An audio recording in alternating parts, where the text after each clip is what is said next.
A ex-primeira-dama Michele Bolsonaro afirmou durante evento promovido pelo partido PL Mulher em Londrina, em 8 de novembro de 2025, que o presidente Luiz Inácio Lula da Silva, aspas, faz aliança com o crime e, aspas, abandona as vítimas. Ai, que surpresa, né? Vamos falar sobre isso com a nossa Daiane Oliveira agora no Plantão do Meteoro. Bora lá.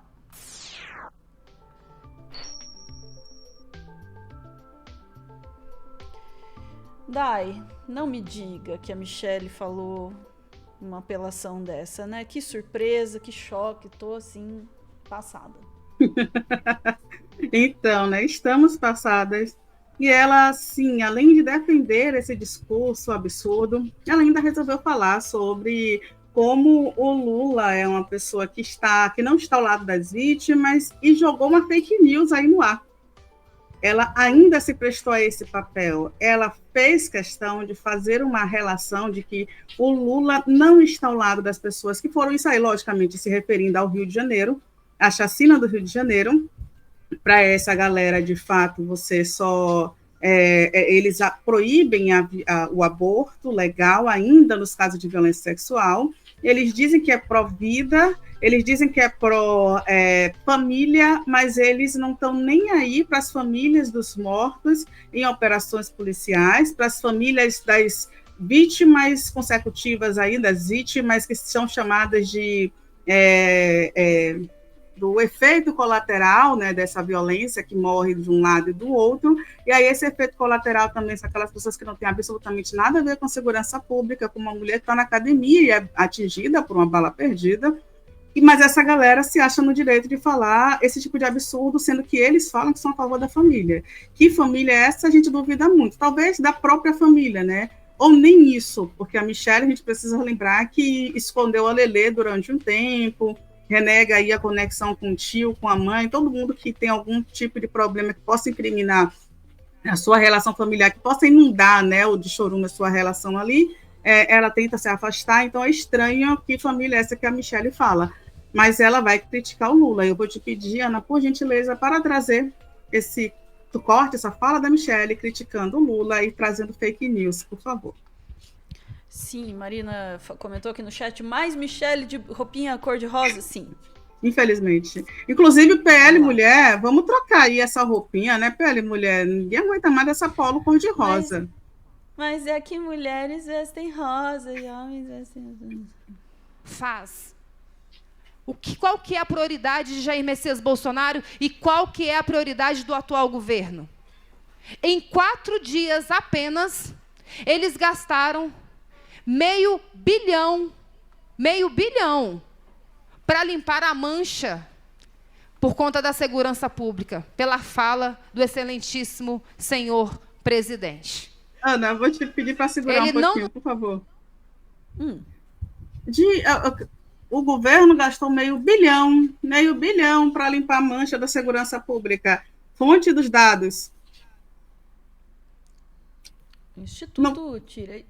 Não, é isso, vai, vamos lá. Aí alguém grita na plateia, eles não representa. Ela pega o gancho, olha só. A oratória está melhorando, viu? Nos representa. Ele não representa o povo de bem do Brasil. Um homem que faz aliança com o crime. Um homem que hoje há uma inversão de valores enorme. Ele fica do lado do crime e abandona a vítima. Agora, ele pensa em entregar a pensão para as famílias dos criminosos. Agora, as famílias das vítimas vão receber alguma coisa? Eu quero perguntar para o senhor, presidente Lula, o senhor vai entregar uma pensão também para aquela mãezinha da Asa Sul que perdeu o seu filho, o nosso coleguinha da minha filha, do Colégio Militar do CMB, que foi esfaqueado até a morte por conta de um celular, que outrora o senhor falou que o senhor validava isso, que era para tomar apenas uma cervejinha? O senhor vai ajudar essa família? O senhor vai ajudar as mães que perderam seus filhos, vítimas da crueldade do crime? Hoje nós estamos vivendo essa inversão. Infelizmente. Tem tantas camadas, Ana, eu acho que a gente não vai conseguir falar de todas as camadas aqui, mas primeiro a gente precisa lembrar de uma coisa, e eu preciso falar uma coisa para vocês. Todos os dados e todas as informações que a Michelle traz nessa fala são errados, incorretos. Não bate absolutamente nada. Procurei o que ela fala de 500 milhões. Não existe. Não tem nenhuma informação de 500 milhões. O que a gente tem de informação, e foi de acordo com a CNN, que o governo teria gasto cerca de 500 mil reais em anúncios pagos nas redes sociais sobre segurança pública. Isso a gente tem de informação que foi divulgada pela CNN. E 500 mil reais, se a Michelle não sabe, ela guarda, né, de acordo com a Polícia Federal, dinheiro embaixo da cama, joias embaixo da cama, pegou as moedinhas das carpas. Não sei se tem algum problema aí que ela não sabe a quantidade, mas 500 mil reais é 500 milhões, não bilhão. A gente precisa lembrar. Ainda assim, eu particularmente tenho questionamento sobre os valores muitas vezes utilizados de forma, para mim, desnecessária por setores específicos da comunicação institucional, que poderia ser utilizado de outras formas. Mas comunicação é extremamente importante quando a gente fala de governo federal, até porque vocês lembram do PIX? Eu acho que o PIX é extremamente necessário a gente pensar sobre isso. Quando uma empresa ela vai cortar gastos, geralmente ela corta inicialmente da comunicação, sendo que é a comunicação que faz com que as pessoas não caiam em fake news como essa aí da Michelle. Isso é fake news, isso é desinformação, e essas pessoas deveriam, Ana, ser responsabilizadas. E olha que eu não sou nem da esfera de criminalizar as pessoas, mas as pessoas deveriam ser responsabilizadas por essas falas, que só assim, quem sabe, elas param de falar isso. E aí tem outras camadas que a própria ministra de Direitos Humanos, a Macaé Evaristo, responde a Michelle. Aí eu vou te pedir para trazer o vídeo da Macaé, depois a gente comenta essas falas absurdas da Michelle, por favor. Num processo de acolhimento, acompanhamento biopsicossocial das comunidades e a garantia de que os serviços públicos sejam retomados da forma mais célere possível para garantir que crianças não fiquem sem escola, que as unidades de saúde não fiquem impactadas, que o serviço de assistência social volte a funcionar e com o apoio necessário. Essa assim, é uma introdução do nosso trabalho aqui. Essa é a nossa primeira agenda hoje. Teremos outras agendas institucionais, mas é uma síntese da nossa ação e da expectativa. A gente tem uma agenda do governo federal que está no campo da política de segurança pública, que foi estabelecida aqui ontem com o nosso ministro Lewandowski, nosso ministro da Justiça, mas uma agenda também importante do ponto de vista das políticas sociais, para a gente pensar no fortalecimento dessas comunidades, no restabelecimento da dignidade da vida para toda a população, especialmente num processo de... Pronto, Ana, eu acho isso fantástico. Ana, eu te mandei uma coisa no chat, nosso chat privado, que eu acho importante que a gente lembre uma coisa. Diferente da Michelle Bolsonaro, a gente tem a Macaé Evaristo, que entende o que está fazendo e que sabe, aí é importante entender isso, o governo federal, através da ministra dos Direitos Humanos, que foi até o Rio de Janeiro, foi até as comunidades da Penha e do Complexo do Alemão, afetados por causa da violência urbana, entender e restabelecer esses serviços. O que é restabelecer os serviços? Primeiro ponto de restabelecer os serviços é, as pessoas podem não saber, mas muitas vezes quando tem operação policial, uma operação letal, as escolas elas ficam fechadas por 1, 2 ou 3 dias ou até mais, quando tem um clima de segurança.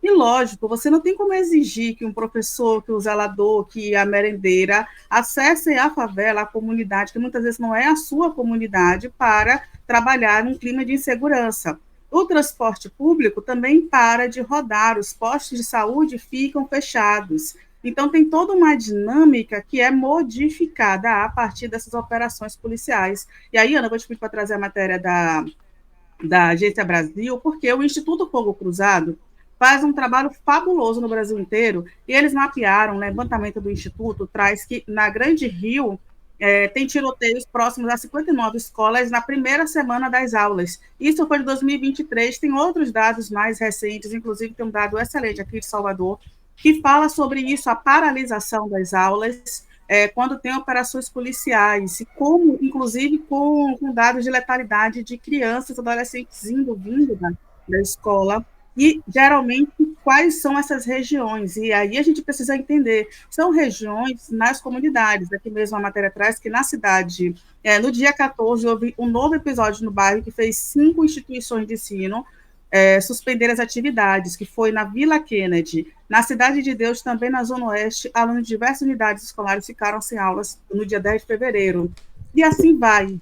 E a gente precisa entender isso. O governo, ele precisa estar nesses espaços, e ele esteve, a ministra dos Direitos Humanos esteve. Então, é mentira quando a Michelle disse que o governo foi dar bolsa auxílio. O governo federal estudou e foi analisar a assistência para essas famílias. Em relação a esse auxílio, o auxílio não é financeiro, muitas vezes, mas assistência psicossocial, inclusive assistências que ainda estão sendo analisadas junto ao governo federal de como agir nessas comunidades. Tem vários estudos aqui em Salvador, a gente tem uma pesquisadora da UFBA, que é a Jeane Santos, eu não lembro se é Santos ou Souza, desculpa, professora Jeane, mas ela fala sobre a saúde mental da população negra, e ela fala sobre a relação do racismo com a questões da psique, como afeta a saúde mental. E o racismo é um dos principais motivos de adoecimento da população negra. E esse racismo também é um institucional. E a insegurança de você não conseguir sair de casa, você não conseguir pegar um ônibus, você ter que andar quilômetros para conseguir chegar no ponto de ônibus, isso quando você tem mobilidade. Mas a gente precisa entender que tem famílias que não possuem mobilidade, a gente está falando de idosos, pessoas, PCDs, então tem toda uma dinâmica que é modificada. E a Michelle não quer saber dessas pessoas, ela quer fazer um cortezinho ali para viralizar nas redes, para a mãe de uma pessoa específica, um policial que foi vítima, e sim, o policial também é vítima desse sistema, porque vai morrer o policial, vai morrer a pessoa que está ali envolvida no tráfico, ou no crime organizado, ou o inocente, que vai ser visto como bandido, mas não vai ter troca de tiro no condomínio do Bolsonaro, quando o vizinho dele tem 117 fuzis dentro de casa. Eles não se importam com isso. Quem ganha com a violência urbana não está nas favelas pagando por essa violência, não tem seus filhos vítimas de bala perdida, andam com blindados, andam com vários seguranças. Inclusive, se a gente for rastrear o dinheiro das empresas de segurança, quem financia políticos, vocês vão ver no que eles votam.